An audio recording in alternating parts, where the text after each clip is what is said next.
Hello everyone. Today I'll be talking about our work on architecture support for avoiding failures under fail-stop memory consistency. Today's mature, widely used applications have data races, which can have a disastrous effect. Famous examples include the Theric 25 accident, the Great Blackout of 2003, and Nasdaq's Facebook glitch. These accidents caused catastrophic loss in wealth, health, and life. A straightforward solution to avoiding such serious problems seems to be data race detection. However, because production systems usually have different runtime characteristics than testing environment, in-house testing can only expose a subset of all production time data races.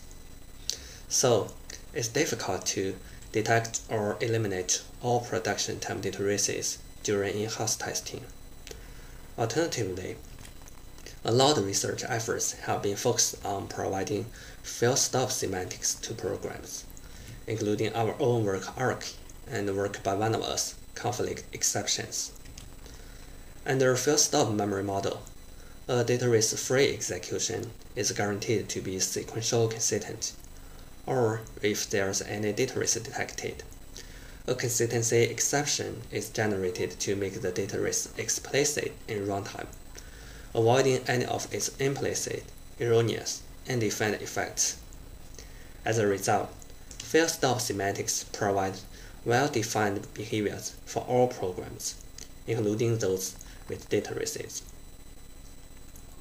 However, there's a major obstacle for such a strong memory model to be adopted in practice. That is, it actually treats one problem for another. In practice, we expect consistency exceptions to be fatal and lead to program reboot. So, consistency exceptions translate to performance overhead. This graph shows how much performance overhead that consistency exceptions can cause for 4 evaluated programs on the fail-stop system ARC. Green bars are runtime cycles spent for ordinary execution, while red bars are costs due to rebooting programs at consistency exceptions. For each program, its bars are normalized to its ordinary execution. As we can see, handling consistency exceptions by rebooting programs can incur significant slowdowns. Like, for stream cluster, 566 reboots causes a 240 times slowdown. We envision that there's a large potential for existing fail-stop system to improve as long as we could eliminate such high costs due to failures under fail-stop semantics. So we propose this architecture support called Peacenik. But before diving into this work, to give you a clearer context of Peacenik, let me walk you quickly through the key insights of the 2 fail-stop systems proposed by us in prior work: ARC and conflict exceptions. ARC is a set of architecture support that provides fail-stop semantics by using release, consistency, and self-invalidation techniques. On the other hand, conflict exceptions provides fail-stop semantics by building on messy or mostly coherent messages to exchange access information across cores. As we discussed, fail-stop systems rely on data race detection to generate consistency exceptions, but sound and precise dynamic race detection is expensive. So efficient systems such as ARC and conflict exceptions detect region conflicts rather than individual data races. Then, what are region conflicts? Region conflicts are conflicts detected between concurrently executing regions. What's of particular interest is synchronization-free regions, SFRs. Each SFR is a sequence of per-thread dynamic instructions delimited by synchronization operations such as acquires and releases. A core has a region conflict when it executes an access that has a data race detected with a prior access in another core's ongoing SFR. For example, here the 2 cores have region conflicts detected, at their accesses to the shared variables x and y. The conflicts lead to an unserializable execution. In contrast, in this example, the execution is serializable without any conflict detected, even though there are data races between the two core accesses to x and y. This is because when core 2 reads the two variables, core 1 has finished the region that wrote to the variables. Here we have an important distinction between conflicts detected lazily versus eagerly. We define a lazy conflict as a conflict detected when it's too late to ensure serializability of regions. In contrast, an eager conflict is detected when it may still be possible for the execution to achieve region serializability. Now remember how I told you full-stop semantics actually treat one problem for another in her performance. Let's look at how we address this problem with lightweight architecture support introduced by Peacenik. First, I'll give you an overview of Peacenik design. Peacenik has three mechanisms. Firstly, it pauses a core to avoid conflicts that lead to failures. Secondly, it restarts regions of code that would otherwise fail. And lastly, it modifies the cache eviction policy to increase the chances of region being eligible for restart. Let's look at how pausing works to avoid failures. We'll use the same example that we just looked at when discussing region conflicts. Here we have two executing cores. We use a table to show cache states during the execution. The cores have their own private L1s and share the LSA. The two shared variables x and y are initially 0 and on different cache lines. We assume the messy cache coherence here, and initially each line is in the invalid state in all caches. At first, each core starts an SFR. Then, core 1 read x, which updates the cache line states of x in both core 1's L1 and the LSA. Core 2 wants to read x, but detects a conflict. Peacenik avoids the conflict by pausing core 2 until core 1's ongoing region completes, ensuring a serializable execution. However, pausing can lead to deadlocks. So we introduce the second mechanism of Peacenik, that is, restarting regions. Let's look at another example. In this example, the initial states of the two cores are the same as the last one. First, core 1 reads y and sees 0. Core 2 reads x and sees 0. Then, core 1 wants to write x, detects a conflict and pauses. Core 2 wants to write y, detects a conflict and pauses too, incurring a deadlock. To avoid the deadlock, Peacenik restarts core 2's region after restoring the states of the regions touched cache lines in both the private and shared caches. Then, core 1 is signaled to resume execution, and core 2 itself re-executes its failed region, serializing the region after core 1's. Another case that we have to rely on region restarts is when a lazy conflict detected, since it's too late to pause cores to ensure serializability at lazy conflicts. We use the same example as the last one to illustrate this case. But this time, the cores don't detect conflict eagerly at their accesses to the variables, so both cores' writes proceed normally, and core 1 finishes its region first.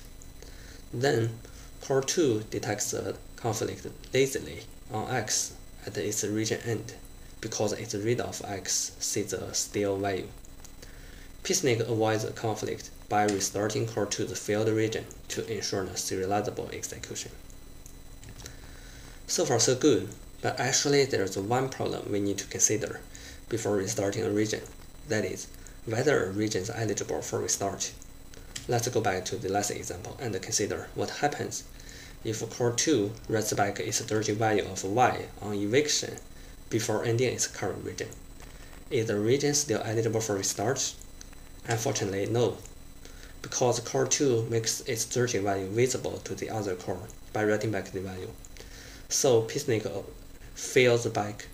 So Peacenik in this case falls back to a consistency exception, which fails the execution.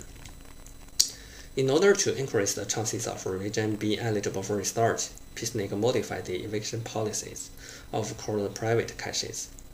The modified eviction policy favors clean lines as eviction candidates and avoids a core writing back dirty lines to the LSA as much as possible. Now let's look at how we implement Peacenik's three mechanisms. Peacenik introduces modest hardware additions and modifications on top of any fail stop systems, as highlighted in yellow in the diagram. First, to support pausing at eager conflicts, Peacenik introduces a pausing controller that maintains logic to determine when a core should pause. It also maintains a custom hardware structure called the waitlist to record the wait-for relationship between cores. The waitlist has n entries for an core system. Each entry stores the ID of a core's wait-for core. Peacenik further introduces a per-core pausing bit to indicate whether a core is paused. Secondly, to support region restart at lazy conflicts or pausing dialogues, Peacenik introduces a per-core restart forbidding bit to indicate whether a core's region is eligible to restart. The bit is set whenever a core has dirty values written back to the LSA and reset at region start. Lastly, to avoid a core writing back dirty values and increase the chances of its regions being eligible for restart, Peacenik modified the eviction policy of core's last level private caches to prefer clean lines as eviction candidates. We evaluated Peacenik's effectiveness and generality by developing two prototype implementations that extend the arc and conflict exceptions simulators. The simulators consume a trace of instructions generated by a pin-based front-end and model a simple in-order core architecture with 8 to 32 cores. We use the Parsec 3 benchmarks in two popular open-source server programs. Now let me remind you that Peacenik's goal is to remove these high costs of fail-stop semantics as much as possible, like this. Let's see how Peacenik does its job. But I'd like to note that throughout this talk, I only show these results for these four programs, Canyon, Stream Cluster, HTTP, and MySQL, because the underlying fail-stop systems, arc, and conflict exceptions detected conflicts only in these 4 out of 11 programs we evaluated. We find that Peacenik has negligible effects on other programs. First, let's look at how Peacenik eliminates costs of failures on top of arc. The bars show that arc incurs high costs to the programs for handling exceptions due to detected conflicts. For example, arc detects 2 eager conflicts and 11 lazy conflicts in MySQL, which lead to 9 retried requests and 4 reboots, resulting in an approximately 4 times slowdown. Then, we add Peacenik's pausing on top of arc. It helps reduce costs, particularly for Canyon and MySQL, since both programs have eager conflicts detected that can be avoided by pausing. Pausing itself incurs negligible costs as shown by the yellow bars, which are virtually invisible for most of the programs. Then we further add region restarts, as shown by the third bar of each program.